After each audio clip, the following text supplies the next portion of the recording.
Okay, we're very privileged actually to have our speaker right now, and he's currently the CEO of British American Tobacco and has also served as a former CEO of Coca-Cola as well as Procter and Gamble, where he worked for 24 years. Rising rapidly through the ranks to become, among other things, the first ever general manager of P&G Near East business.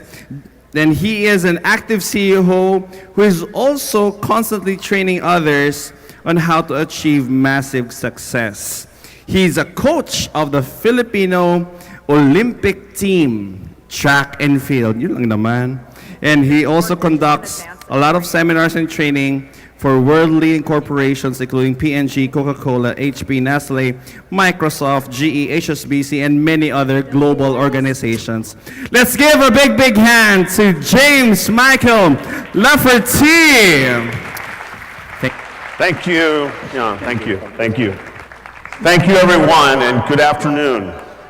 It's a glorious day, and it's an honor for me to be here to speak about a subject that is near and dear to my heart, which is work-life balance.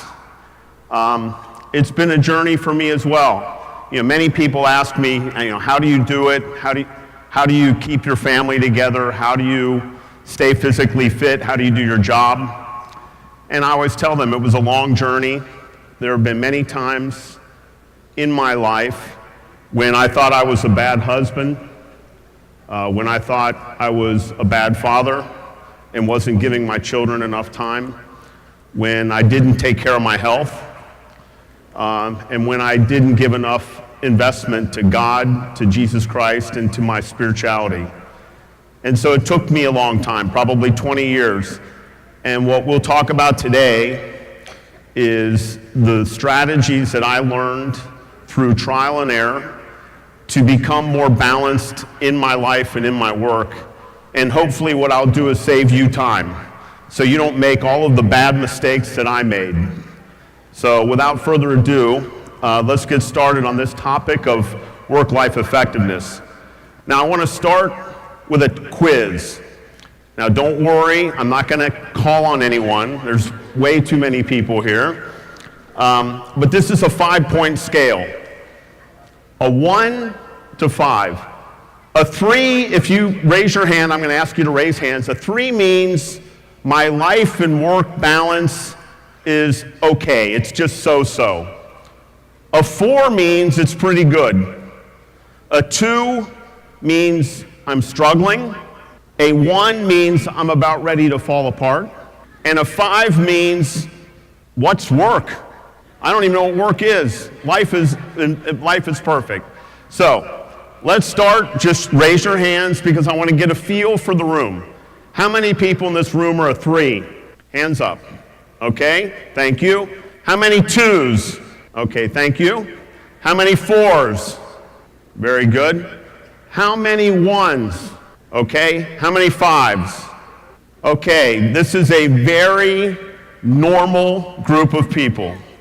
You have lots of 2s, lots of 3s, lots of 4s, you have some 1s, and nobody's a 5. At least, I have given this talk to at least 50,000 people. Only 2 women have ever raised their hand on the 5 question. And they were both in the same talk in Orlando, Florida. And I was so shocked that I had to stop the presentation and I had to call on them.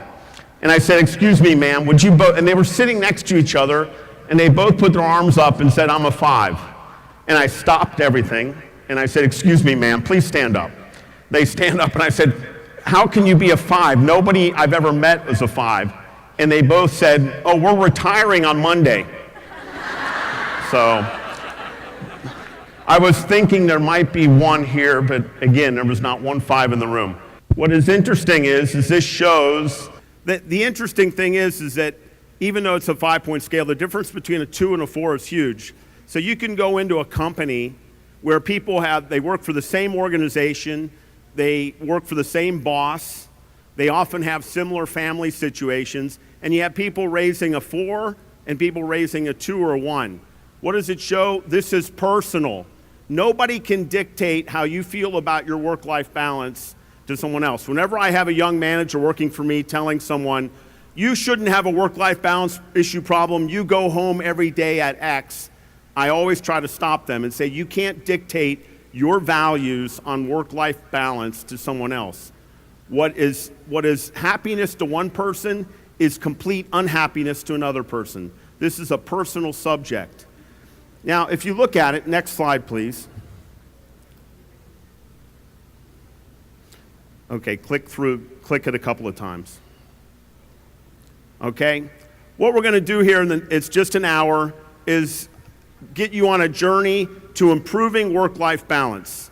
I'm going to give you insights and mistakes that I have made, learnings that I've had over the years that I figured out how to be a better husband, how to be a better Christian, how to be a better father. And we're going to have time at the end for you to think and reflect and write down some ideas on a personal action plan. All of this in 60 minutes. Next slide. Okay, there's some facts about this. This is one of the most talked about issues in the world today. Just last week I was in Europe running this very same training to a German corporation, a big issue for them. In my years in Procter & Gamble, it was the #1 issue on employee surveys was work-life balance. When I moved to Coca-Cola, it was the #1 problem on the employee survey. And right now in BAT, it's the #1 problem among our employees. It's also a global issue. It's a global issue in many respects. If you look at the data of a Procter & Gamble or Coca-Cola or BAT, it's the #1 problem in North America. It's the #1 problem in Latin America. It's the #1 problem in Asia, Africa, the Middle East, all of these places. So it's everywhere. It's a part of the world we live in today, a world of downsizing, a world of more work for less people, and also a world of all of the technology. You know, as much as we believe technology has helped us, it has hindered us. We never have a vacation anymore. We're always buzzing. We're always picking up our Blackberries or our iPhones. We're always looking for the next message. It hasn't helped much. In fact, in many respects, it has hindered us. So this is a global problem. And the last thing is that many people have to realize that despite the best efforts of human resources in corporations, a lot of things we've done haven't helped. We have all these meetings and all these suggestions. You know, the typical corporate approach is you have meetings with people. What can we do differently? And they say, well, let's put in a rule, no meetings after 5 p.m. And what do? They put posters up in the toilets. No meetings after 5 p.m. And every toilet has a different message. People go to the toilet, they read the message, and nothing changes. This is how it works. Now, the issue is that there's a fundamental flaw in how all of us look at this. And the big issue is all we talk about is time management. What time do you work? What time do you come home? Do you have time to go to the gym? Do you have time to reflect and to pray and to meditate? Do you have time for your children? Do you have time for your loved ones? Now, I'm not suggesting that it's not just about time. This is not a means for me to convince you, hey, go and work 16 hours a day, nobody cares. But it's more than time management. When I reflect on the people that I've worked with, that have worked for me who've had problems, when I reflect on my own problems in my own family, sometimes it was a time problem, and sometimes it had nothing to do with time. For example, it could be an issue of spiritual health. If your spiritual health is out of whack, I can send you home every day at 1 o'clock in the afternoon, and you will still have a work and life balance problem if you don't have your spirituality in the right place. On top of that, how do you feel? If you feel your life has no meaning, if you feel that you're not getting satisfaction, if you feel unhappy, you have a work-life balance issue problem, and it has nothing to do with what time you go into the office or go home. Thirdly, if you have a problem in your family with a loved one who's not happy, you have a work-life balance issue problem. You know, not very long ago, I was driving into the office, and I had no work-life balance issue problem. I go to work, I come home at 6 o'clock. As I'm driving home, I have no work-life balance issue problem. At 6:05, I pull into the house, I go into the house and my wife is crying saying, this isn't working. At 6 o'clock, I had no problem. At 6:05, I had a work-life balance issue problem. If someone you love and care about has an issue with the work-life balance that you are carrying on with, then you have a problem. For many people, the wake-up call is something happens to their physical health. This happened to me. I joined the corporate world as a fitness instructor. I taught executives how to exercise. I was hired by Procter & Gamble at $5 an hour to teach fitness classes. And so I was supposed to be fit. And then suddenly, after 10 years of sitting behind a desk, I don't exercise as much, my weight ballooned to about 260 pounds. And I was big. And I always thought, okay, I'll get over this, I'll get out of this. And one day I was typing an email on my computer, and I'm typing away, type. I don't even remember what the email was, but then my fingers started to stick to the keyboard. And I looked down, and there was blood everywhere, all over the keys. And my nose had started bleeding spontaneously. So my secretary panicked. She calls the company doctor, and the company doctor comes up to my desk, and he says, I think you have a blood pressure problem. Now, what is a normal blood pressure reading? 120 over 80 or 110 over 70. I was like 210 over 140. And it wasn't even a stressful memo. I don't even remember what it was. At that moment, I realized, Jim, you need to wake up, because what did I do at P&G? I sold soap and toilet paper. If I don't get my act together, my kids are going to be orphans because I'm going to kill myself selling toilet paper. Wake up. Wake up. For many people, it's a wake-up call when they have a health scare, or they remember fitting into different clothes, or they go up one flight of stairs in the office and they're winded, and they're, they start taking the elevator up one flight. These are all wake-up calls that maybe they need to get their work and life balance back together. For many people, the wake-up is they have no out-of-work fulfillment. Their entire life is getting promoted, getting up the corporate ladder, or being moved ahead in whatever organization they're part of. In my observation, about 10% of all companies are workaholics, and their whole life is about work. When I meet young women working for me who say, I don't want any children, I just want to have a career, it saddens me. You're really going to give up being a mother to sell toilet paper? Really? Nobody cares. Nobody cares that you sell toilet paper. Nobody cares that you're good at it. And if they can't find your brand in SM, they buy another brand. People don't stop going to the toilet because they can't find your brand of toilet paper. It's just not that important. But it saddens me. People who don't have dreams outside of their work, they often have a work-life balance issue problem. And the final one is when relationships go bad, people have a work-life balance issue problem. I had a young lady in Poland come to me once, and she says, Jim, I need to talk to you privately. And I knew it was something serious, and so we go into a small meeting room, and she says to me, I quit, and I'm going to go to this other company. And I said, why are you quitting? And she said, I'm quitting because I don't have a boyfriend, and it's all Procter & Gamble's fault.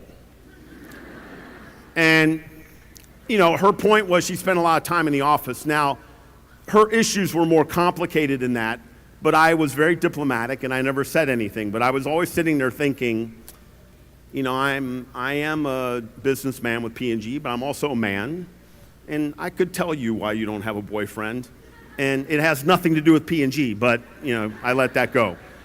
But when relationships go south, people then will say, I have a problem with work-life balance. So the point is, this isn't going to go away, and it's very complicated, and it comes from different angles. So the name of the game to fix this is coping strategies, okay? You got to learn how to cope with it. It's very personal. What works for one person doesn't work for the next person. What I'm going to do is share with you 10 strategies that work for me. Here's my hope, that for 99.9% of the people in this room right now, you will find one or two new strategies that you will love and you will start to adopt. And here's my promise to you. If you find one or two of these 10 that you like and you start to do them, your work-life balance will be improved by Monday of next week. I guarantee it. It won't be fixed. I didn't say it'll be perfect. I didn't say you'll go from a 2 to a 5, but it'll get better. So let's take a look at these strategies. So strategy number 1 is choosing the harder right versus the easier wrong. Now, what is this about? This is about the moral dilemma in life. Many people choose the easier wrong over the harder right. And when they do this, it causes massive, what is called cognitive dissonance in the brain, and it makes you feel bad about yourself. Now, I'll give you an example from me that I'm very proud of, and that it was a day I'm glad it happened this way. This is me. Can we see the next slide? This is me. Go back. Oh, no, we're okay. We're okay. Sorry, the slide I'm looking at is one ahead of what you see. This is me last year with a man in Lipa City named Romeo Silva. Romeo's a former teacher at De La Salle Lipa. Now, we met 8 years ago, and we're very close friends because we kissed passionately for 45 minutes each other. And when you kiss another man for 45 minutes, you're incredibly close after that. The reason that we kissed was I didn't know him, but God put us together. And I was coming back from a marathon in Chicago. He was coming back from a medical check in Chicago where a doctor told him everything is perfect. And we were both on the Detroit to Manila flight of Northwest Airlines, which is now a Delta flight. And you get off the plane in Nagoya, Japan, and they make you walk like 800 meters. You've been on a plane for 14 hours, your legs are stiff, they make you walk, and we get right to security, and Romeo was 10 people in front of me.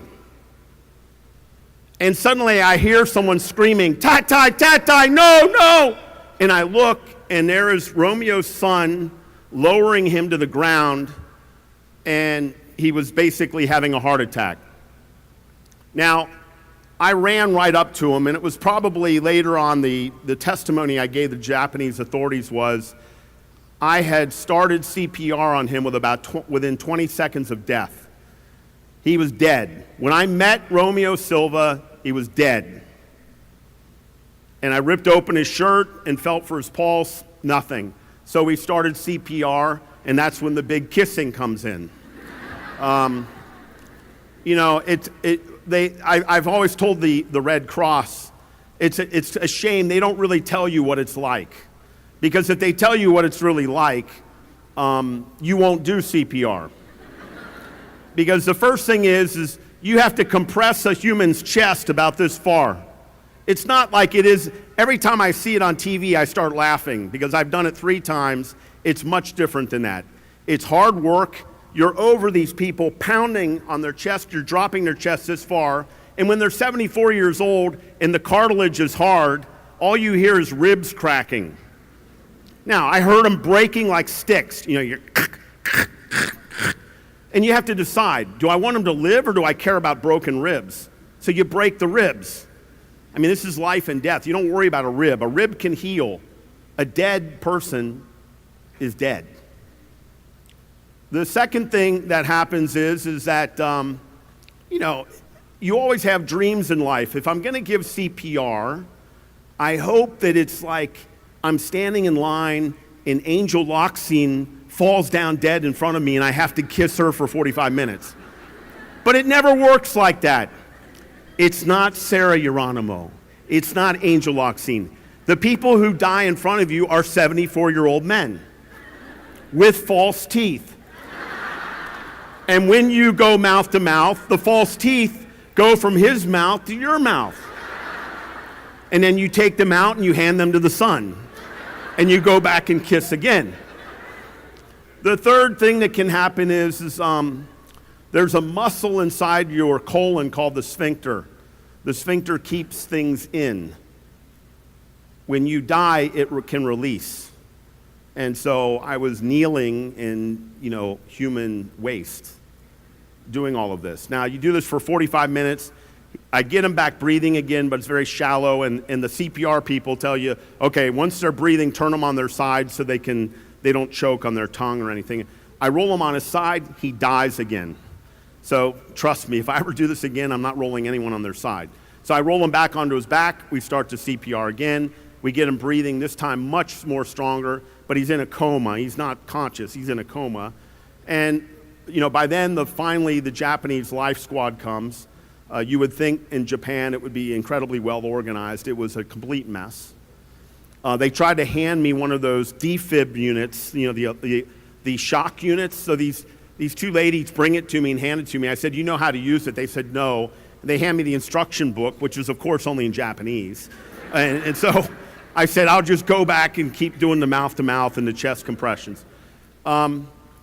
He was taken to a hospital. I was taken to be interrogated because Japan doesn't have a Good Samaritan law like the Philippines does or the United States. A Good Samaritan law protects a person trying to do a good thing.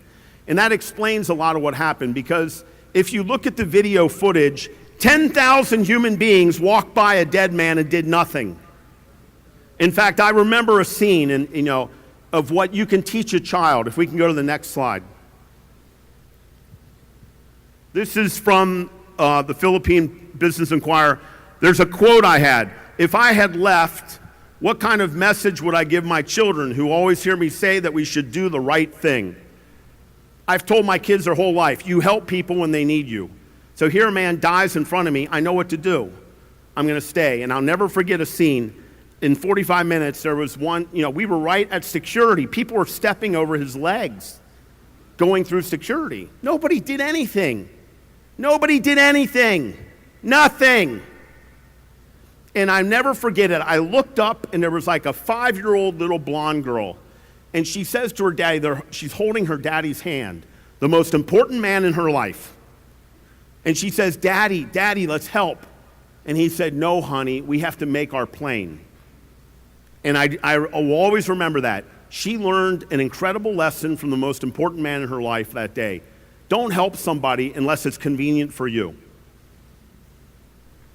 Now, because there's no Good Samaritan law, I had to be investigated, and they didn't know if he was going to live.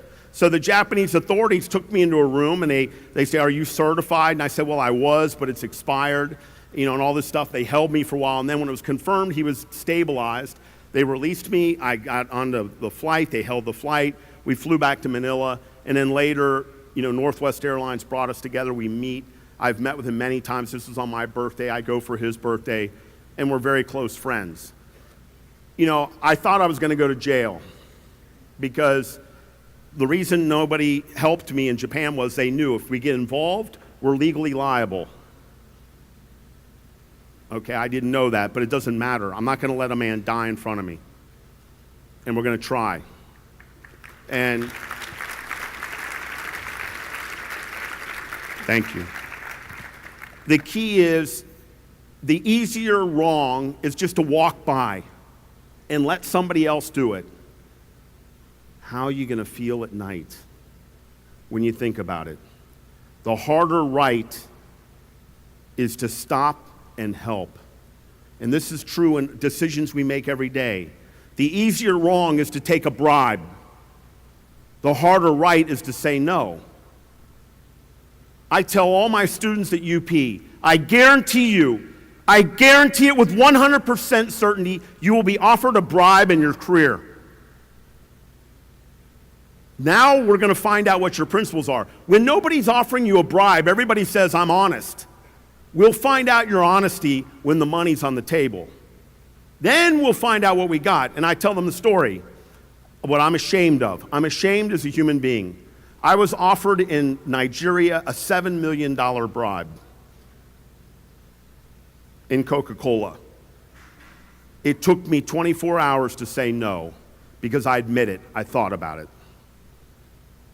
And it was a very hard no to say because you start thinking about $7 million and what you can do with it. But a principle's not a principle till it costs you something. If you do the harder right, you will live in peace every night. You will sleep like a baby every night, and you will know that you're being looked down upon by the Lord and knowing that you're doing the right thing. Okay? But it's hard work. You got to say no to the money. You got to get involved when you don't want to be involved. You've got to kiss 74-year-old men for a long period of time when you don't want to. But that's the price of doing the harder right versus easier wrong. Strategy number 2 is on defining moments, choose your family. Now, what does this mean? I think that most of the days in our year are just normal days. And the people that we love and that love us, they don't mind if you come home late or you miss a dinner. But there are what are called defining moments. For most of us in this room, there are 6 or 7 a year. What's a defining moment? Child's birthday, wedding anniversary, school meeting with teachers, major sports event that your child is playing in, the school play. These are times you don't miss. You don't miss. You can be late on a normal day. You can have late meetings, but you don't miss those important moments. You know, I've had many people work for me and they say like, you know, Jim, how long is this meeting going to last? And I say, I don't know, an hour, hour and a half. Why? And they say, well, my daughter's got the lead in the school play. And I stop everything and I say, wait a minute. Don't even risk it. Leave. And if you don't leave, I'm going to carry you out to your car and put you in the car. When your little girl is up on stage and she's looking for mommy in the audience, she's got to find her. And every manager in this room, I hope that you're the kind of manager that will let your people go and not miss important stuff. Now, if someone comes to you every other day with a defining moment, then you have to say, wait a minute, there's not that many. But, you know, the family events, like a family reunion, the birthdays, the anniversaries, you don't miss these things. And I learned that the hard way. And what I do now is, on those important days, like my wife's birthday, I'm not traveling. I'm not going out of town. I'm going to be there. I'm going to take the time. You have to do these kinds of things and define if it's a defining moment. On the rest of the year, if you'll find out your loved ones are wonderful people and they understand, the rest of the year they don't mind you being late. But those 6 times a year, you don't miss. You do not miss. And one time I was actually giving this seminar, and this lady was at one of the tables, and she raises her hand and she says, I want to ask you a question. Today is my first wedding anniversary, and my husband, you know, I've told him that I have this important meeting to be at and I can't be home and we'll celebrate on another night. And he seemed okay with it. He was fine. He said, honey, I love you. I understand. It's no problem. And she said, what do you think I should do? And I said, I think you should get out of here right now and go and surprise him.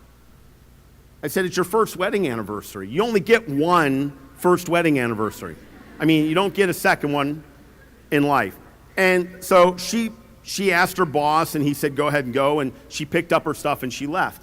And then we had a day 2 training. She comes back the next morning and she said, thank you. It was the greatest thing. I walked in the door and he was okay. But then he started crying. And he said, you did this for me. And then she said, of course, you're my husband. You're the love of my life. And she said, I did the right thing. It would have started my marriage off wrong to have missed my first anniversary. This is a defining moment. You got to do the right thing on the defining moments. The rest of the time, you can be late, you can work hard, and people will understand. Strategy number 3 is take real vacations. Now, what does this mean? Take a real vacation. You know, your employer gives you vacation for a reason, to take it. But people refuse to take it. And I was like this. I was convinced if I really took a full vacation that, you know, P&G or Coke would fall apart. So I would take my laptop computer with me on vacation. And I firmly believe, I'm sorry to say this, I know I will upset some of you, but you can't have an omelet unless you crack a few eggs. Laptop computers are manufactured by the devil himself. These things are evil. They speak to you. You take them on vacation and they call out to you, open me. Open me. Just for a second. You know you want to. You know you want to check your email. You know you do. Come on. Come here. Come here. Come on. Open me up. And so I would take this laptop and I would open it up. And like one time we were going to take the kids to the zoo in the U.S. in Cincinnati, my hometown. And I say, just let me check my email. And I open my email, and of course there's an email where one of my people has put all those icons on it. The flame, the burning thing, the urgent, the please read immediately in bold print, underlined, hyphenated, everything. And so I read it, and of course it's some major emergency, and so I have to answer them. So I'm sitting there typing away, and my kids are standing there, Dad, come on, and they're tapping their feet. And 2 hours later, we missed the whole window, and I'm still answering the email. And I thought this was how it had to be. I would take my BlackBerry, open it up, constantly be looking at it. And then in the year 2000, I had a revelation. There was a new CEO appointed at P&G, a very wise man named A.G. Lafferty. Not Lafferty, Lafferty. He's as close as I'll get to the CEO of P&G. But he sends out an email to all of us, and he says, look, I'm going on vacation. Don't bother me. You know what to do. You know how to run the business. You're not stupid. Run the business. Leave me alone for 2 weeks. Don't fill my inbox full of emails. And when I come back, I'll deal with things. And I was shocked. And I said, here I am, a lower level manager, thinking if I don't take my computer, the whole company will fall apart. And the CEO only takes a cell phone. In fact, he would take the SIM card out of a BlackBerry and put it into a normal Nokia phone and say, you can call me, but that's it. And so I decided to try it. And so I told my people, don't bother me. I'm not even taking a BlackBerry. I take the SIM card out. I put it into a Nokia phone. I go on vacation, and it was amazing. The first day I'm looking at the phone for SMSs, they don't send me anything. Like I felt unloved. Like they don't need me. They don't need me. Where's the SMS? And so day 2, day 3, and then I started to completely de-stress. And it all left me. And I had the most wonderful vacation ever. And, after, it was 10 days or whatever. After 10 days, I go back. And admittedly, the first day driving into the office is horrible. You're anticipating what you're going to find. You're going, oh my God. But that's no reason. There's great lies in life. You've probably heard these. There's many great lies in life. The first great lie in life is when someone knocks on your door and says, I'm from the government and I'm here to help you. The second great lie in life is the check's in the mail. And the third great lie is I should always take my laptop or BlackBerry on vacation because it helps me keep up with my email. So when I get back, I don't have any backlog. It ruins your whole vacation. So I drive in to the office, and I know there's a backlog of 500 emails, but okay, it's one bad day in exchange for 10 wonderful days. It's worth it. So I get into the office, I open up my laptop, and it asks me, it's typical corporate stuff. They want all these passwords. I type in, and it says, retype your password. I type in, and suddenly I get this message that says, contact your security administrator, you're locked out. And it hit me on that second. You've only taken a real vacation when you have forgotten all of your corporate passwords. You must forget your passwords. You have to forget them. And that is the definition of a real vacation. You have forgotten all passwords. Okay? Strategy number 4. Emulate Jesus Christ 4 times a day. When you're people in positions like me, you're often negative. I can spend my whole day attacking people, yelling at people, being upset. You've got to emulate Christ 4 times a day. Now, what are some examples of this? The first example would be a random act of kindness. Just every day, do something nice to someone for no reason. Absolutely no reason at all. This can be money, it could be food, it could be a number of things. But our country gives us plenty of opportunity to random acts of kindness. Show someone who needs help humanity in the best of humanity. Second example, compliment someone's work. Just tell somebody you did a great job, especially the higher you are. I'm the CEO of the company. When I tell someone they did great, it makes their day. They go home and tell their family about it. They're happy about it. It's powerful when a boss tells someone, I just want to tell you I'm glad you're here. I just want to tell you you've been doing a great job. I just want to tell you how much I appreciate you. Compliment someone. What is wrong with making one of your workers feel great? Making them feel happy. Happy people will do a better job for you than unhappy people.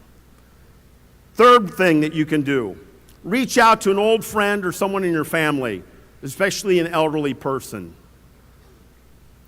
You know, I don't understand people that forget about their mother and father. I don't understand it. I would give anything in my life to have my parents with me, but they're not here. They're dead. And I miss them every day. And, you know, I look at the sacrifices that a mother makes for her child, and it takes my breath away. And, you know, when my mother died, she had Alzheimer's disease, and she didn't know me when she died. And there was a couple of us that spoke at the funeral, and it was my greatest speech ever. Because the first person that talked was one of my brothers who never had children. And he stood up and he says, my mother died 10 years ago when she lost her memory and blah, blah, blah, blah. And I was so upset with him that I followed him and I said, let me tell you something. Today the world weeps when a mother dies. Because when you see the sacrifice that a mother puts in, getting up every night with no complaints and breastfeeding when they're dead tired while the husband lays there asleep most of the time, you look at the sacrifice. Look at any war. Look at the war here in 1944. Filipino moms would lay on a Japanese hand grenade to protect their children and let it blow up on their stomach and kill them, to protect their children. This is what a mother does. But then I see people forget their mom. I sit with people who say, you know, my mom is just, she just requires so much effort and she's such a pain since my dad died. And I say, how dare you talk about a woman who wiped your butt every single day with a smile on her face, let you chew on her nipples until she was hurting and never said a word, who basically supported you in everything and never was paid a dime? How dare you? We don't abandon the older people that we have in our lives. Find a way to reach out to those older people. Number 4, mentor someone in need. There are always people in need. Find a way to mentor them. Number 5, pray. Pray every day. Every single day. Pray and take the time to do that. And the last one is a variation, which is meditation. Meditate and clear your mind. All of these, you know, Jesus meditated many times. Meditate, find ways to clear your mind, get your thoughts clear. Okay? Strategy number 5, I have to pick it up a bit because they're sending me these special messages that are like, move it, Jim, so I need to move it a little bit. Strategy number 5 is get 30 minutes of exercise a day. Now, I could spend a whole day on this. This is what I used to do, train on fitness. But you know, I'm sorry to say this, but I think the only thing that God gives you in life, truly gives you to own, is your body. I can take a car away from you. I can take a house away from you. The only thing you own on this earth is your human body. And I actually believe that you are angering God when you don't take care of it. You get one shot at this.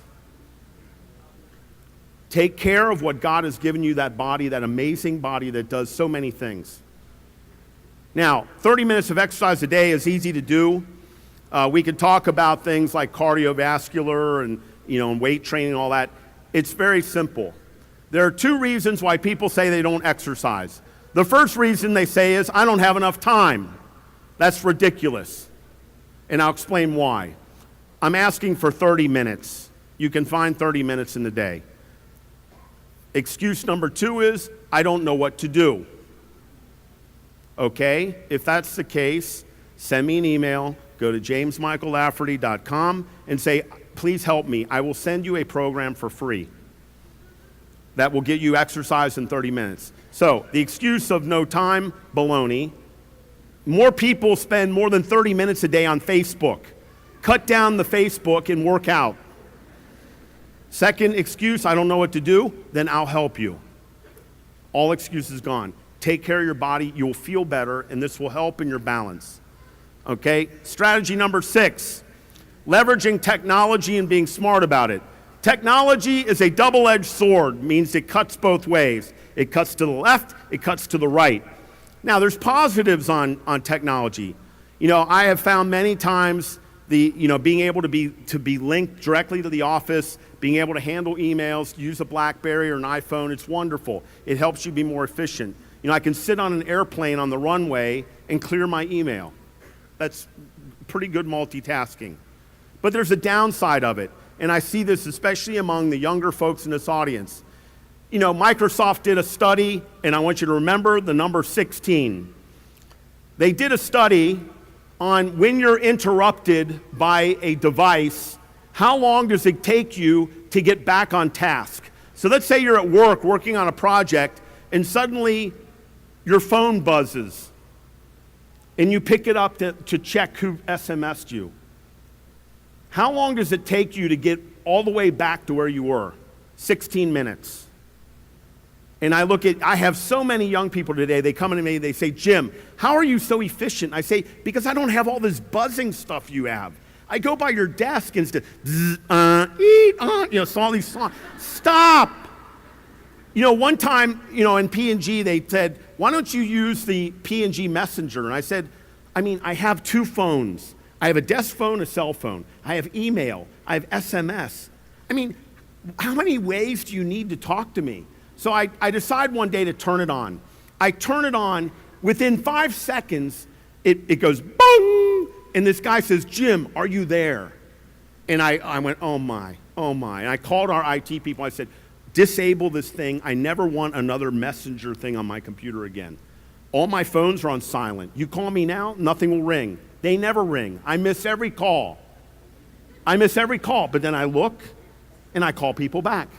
But when I sit down, I get stuff done. Old-fashioned way works. What did we do in my day? You go and sit in the library and you study.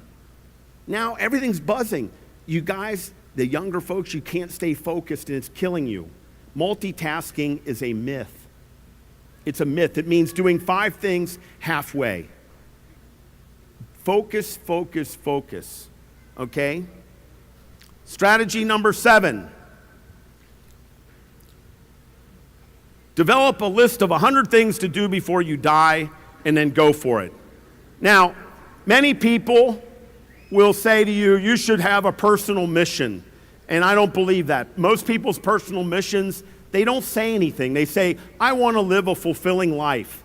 No kidding, we all do. That doesn't tell you much. The thing to do is to write down a bucket list. Now, I first saw this in 1994. In 1994, I was watching The Tonight Show in the U.S., which was hosted by a guy at that time named Johnny Carson, and he had a very famous football player on the football coach on the team in the U.S. named Lou Holtz. And Lou Holtz did everything in his life after age 40. And Carson asked him, how are you so successful?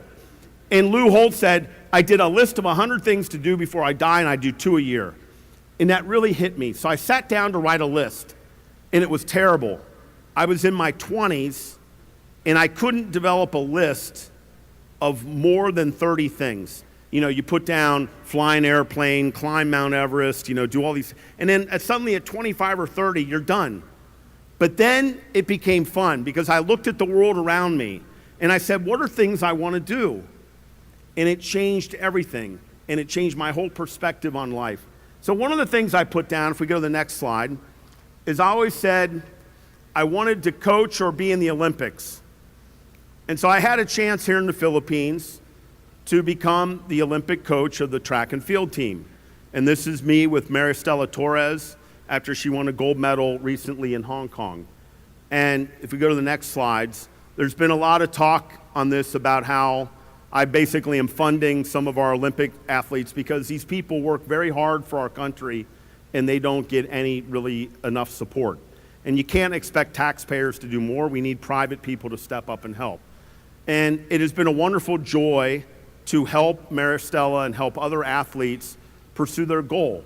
This was on my bucket list for years. I wanted to do this. And on top of my corporate life and top of my family life, I'm also coaching and doing something I love. And this gives me my life satisfaction. You know, I measure the years by things like this. You know, when people say, I have friends where all the years blend together because their life is the same. 50 weeks driving to work, 2 weeks vacation in some place. Then the next year, 50 weeks driving up the same road, and then 2 weeks going on vacation to the same place. I don't have that. You say to me, 2005, I go, oh, that's the year I climbed Mount Kilimanjaro, something I always wanted to do. Say 2006, I say, oh, that's when I ran the Boston Marathon, something I always wanted to do. It gives your life meaning. It gives you things to look forward to.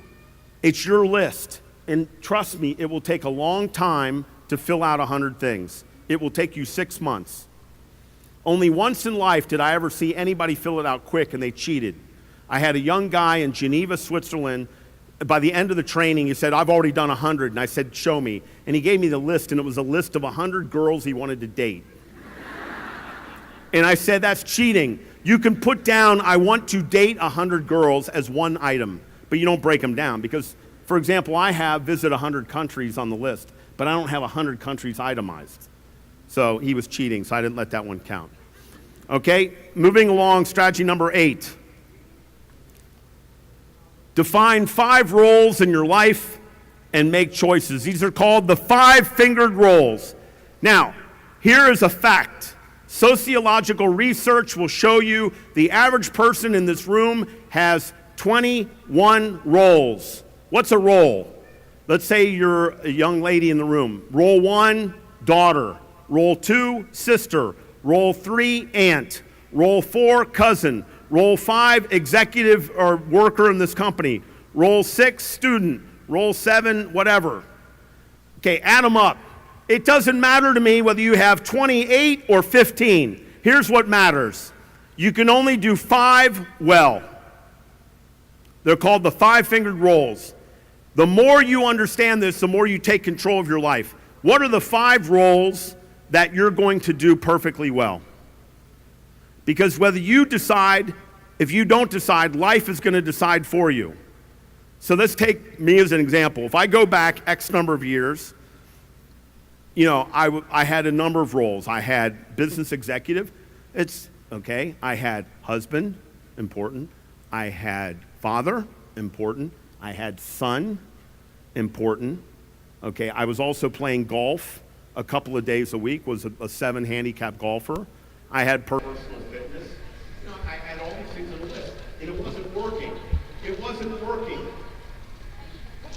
And I come home, and I've got a crying spouse. And a spouse saying, this isn't working. You work all day, and then all weekend you're playing golf, and then tonight we never see each other. So I had to sit down and go through the list. And I say, okay, work. Am I going to deprioritize that? No, it pays. Husband, no. Father, no. Son, no. Personal fitness, no. Golf. Golf. I haven't played more than 2 rounds in 25 years. Now you can say, oh, that's terrible. You should be able to play the game you love. No, it's not. You have to make choices in life. It's immature to say, I can do everything. I had kids. You got to. Now you may be thinking, is he an only child? No, I'm the youngest of 7. And brother's not on my top 5. It wasn't. All my brothers and sisters were grown up, and they all had families of their own. I'm a good brother, but it wasn't a daily thing to be a brother because they all had their wives and husbands and kids. Now, you fast forward and you say, what's happened now? Now, if I list out my top 5, it's executive still, husband, father, personal fitness is there, and then serving God in philanthropy. And you say, wait a minute, wait. That's different. What happened? I'll tell you what happened. My mom and dad died, and I'm not a son anymore. I'm not a son. Now, I wish it was different, but it's not.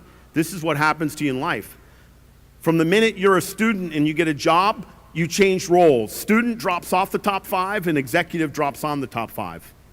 It happened when you didn't even realize it. So here's what I'm saying to you do. Write down the 5 roles. What are you going to do perfectly well, and you can only do 5? I've had many people ask me, can I do 6? You know, I don't know. Maybe you're better than me. I'm a pretty efficient guy. Every time I try to do 6, I fall apart. A few years ago, the international school asked me, will you be the chairman of the school? And I said, what's the time commitment? They laid it out, and I thought about it. Am I going to drop any of my 5? And I said, no. What did I do? I called back. I said, I'm honored, but I must say no. I have to say no. I can't do it. Take control of your life. The people who raise their hands that they're ones, in my observation with no data, when I talk to them one-on-one, the number one issue they have is they're doing 7 roles. In fact, many people who raise their hand like this, you know what they have, the burden they have? Elderly parents or handicapped children, where one of their 5 roles is full-time nurse. And it's killing them. Because they're trying to work, they're trying to take care of a husband, they're trying to be a mom, and they're also trying to do a full-time nursing job on someone who needs help. Find your 5 roles and do it. Okay, there's a sign now telling me if you don't get off the stage, we will drag you off by... Okay, so we're going to finish up here quick. Strategy number 9, eat the China way. What does this mean? Okay, we don't eat very well. And there's a simple way to eat. Now, there was this guy I knew back in the 80s in the U.S. His name was Bob Sadowski. And he was in the gym I used to run. And Bob was like a 48-year-old guy, very fit. And, you know, he worked out every day and he looked good. And I moved overseas. I left the U.S. And, you know, 25 years later, 27 years later, I'm back in my old gym over Christmas. And I look in the corner and there's Bob. And the reason I know it's Bob is he looks exactly like he looked 27 years before. So you don't see this very often. So I run up to Bob and I say, Bob. And he looks at me, he goes, hey, Jim, how are you? And he shakes my hand and he looks great. He's got ripped muscles and you know, the guy looks amazing. He looks better than he did 27 years before. And I said, what are you doing? And he said, have you ever heard of the book called The China Study by Dr. Colin Campbell? And I said, no. And he said, Jim, come on, you're a physiologist. You're supposed to know this. He said the guy grew up on a dairy farm in Wisconsin. He became a PhD in nutrition, and he did a study in China, the longest study ever done in human history on diet. And he went to China to prove you should eat meat and dairy products every day of your life. And after 20 years of running the longest longitudinal study in the history of the National Institutes of Health, he came to the conclusion that you should never eat meat or dairy products. And he published the study, and it was called the China Study. And basically what it said is, you should eat what is grown. You eat what you grow. Now, that's as simple as the thing is. Now, the food industry did everything they possibly could to block the publication of this study. Many big companies spent a lot of money to stop him, but since he's the most decorated PhD in the history of the U.S. National Institutes of Health, it was published on its own. It has been a bestseller, and it's a very simple principle. You eat what you can grow. So I started trying it. And I was always getting this blood work done. I would go to Makati Med and get blood work, and every year my liver markers would get worse, my kidney markers would get worse, and I would say to the doctor, what's going on? I don't smoke, I don't drink, I run every day, I exercise, I eat good, I eat balanced. What's going on? And he said, hey, you're just getting older, that's life. So I go on the China Study diet, and I get the blood work, and normally my doctor would email it to me, but not this time. She runs to my office and runs up the stairs and comes to my desk panting and goes, give me the book. Give me that book. And I said, what? And she said, these blood results are the blood results of an 18-year-old man. Diet. Now, in coaching the Olympic team here, I'm sorry, I'm going to be blunt. I don't get any benefit of lying to you. The average Filipino diet is terrible. It's full of sugar. It is full of carbohydrate. It is full of fat. Make small changes. Get off white bread, go to wheat bread. Move from ketchup to mustard. Little things. White rice to brown rice will be one of the biggest choices you've ever made, or to quinoa. There's lots of little things you can do, but buy this book and read it. It will change you completely, and we can do it, and we have wonderful foods here to choose from. Okay? It'll change your life. Eat right.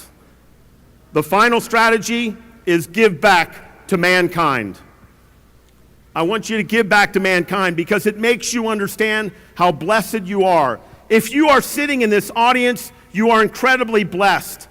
But sometimes we lose perspective, and I've lost perspective. But God finds a way to tell you to wake up. So what happened to me?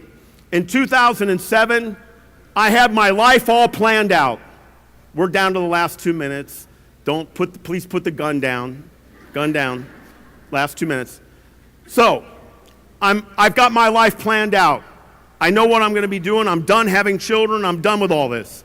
And then God steps in and says, I got a different plan. I get a call from an orphanage on Christmas Eve. I'm not even supposed to be in Manila, but I'm here by chance. I get a call from an orphanage. Now, this is an orphanage I was giving free diapers to from Procter & Gamble, and I was helping them out.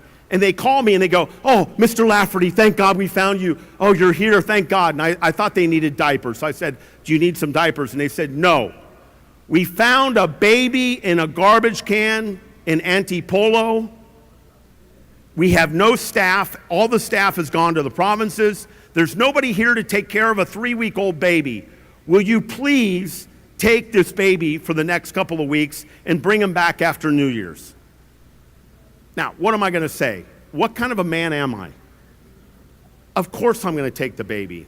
So while I run to SM to buy things, because there's no functioning breasts anymore in my house, okay? I have to go get powder milk.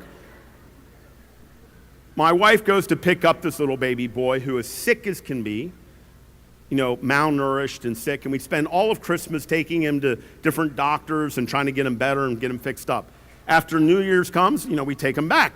And I'm sitting there in this orphanage looking. It's an orphanage, over in Rizal, and I'm looking. And, look, they do the best they can, but it's still an orphanage. And so I asked the lady, I say, what's going to happen to this baby? And she said, well, he'll never be adopted because we found the mother. It's not hard to find. And she admits that she tried to do a couple of, HELOC type of abortions. And because we know that, we have to disclose that. And many people are afraid that attempted abortions has impacted their brain. So he'll never be adopted. He's stuck here. And so you say, okay, what am I going to do now? So I decide to become a foster parent. So we go to the DSWD, and we go through this long process of interviews, and they say, and in March of 2008, they say, you are now the legal guardian of young Kenji. Now, but I'm only the foster. So there I am with my little Pinoy son, the love of my life, that little boy. I only wanted to help, but I didn't count on falling in love. And I realized something. I can't save the world, but I can save one. So we have adopted him. Next picture. There he is today. There we are in Thailand. So that's my fifth child, which is given me much more joy. People always thank me, say thank you for taking in a young orphan. He's given me a lot more than I've ever given him. Much more than I've ever given him. But give back to humanity. We're all blessed in this room. Share the blessing. Share the blessing, and it will make you feel great about the life that you have. And part of this is perspective. The last thing I'll show you, and I'm done, is a ladder of commitment. This is a psychological principle. If you want to make changes, you need to think of things to do, write them down, and go public. Here's what I want you to do. You got 10 new strategies. Pick out one or two. Promise your family and loved ones you're going to do them. Go public. This is just like weight loss. When people say, I want to lose weight, but I'm not going to tell anybody, what they're really saying is, I know I'm going to cheat and I'm not going to lose anything. When you want to lose weight, you got to tell everybody. Then you're under pressure to deliver.